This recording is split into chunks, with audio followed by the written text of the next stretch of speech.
Damaged trees still cover private properties in Paradise nearly 5 years after the Camp Fire. Action News Now reporter Chloe Curtis shows us why the dangerous situation continues. Hundreds of properties in Paradise still have hazardous trees like this waiting to be removed. It will still be several months for many, but now it'll be at no cost to you. It's thanks to a $2.47 million grant from CAL FIRE. Originally, FEMA agreed to cover 75% of the cost to remove hazardous trees.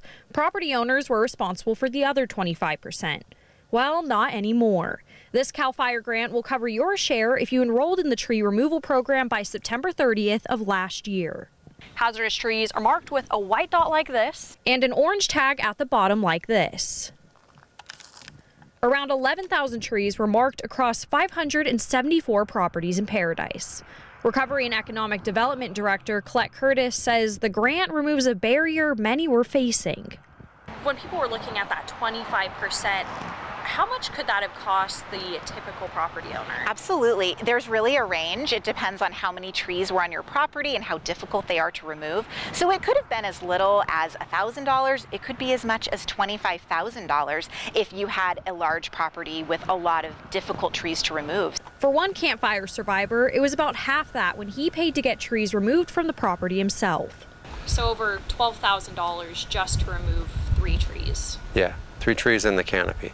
There are about 10 trees marked for removal across from Dave Thompson's house. He says whether you have 1 tree or 10, it is really going to help these owners, and like I said, the next generation of owners, the people that inherited burnt properties from their parents who didn't want to come back. That's going to help that generation. The town says removing hazardous trees is another step in recovery, an important one. I would say also for context, we applied for this program in early 2019.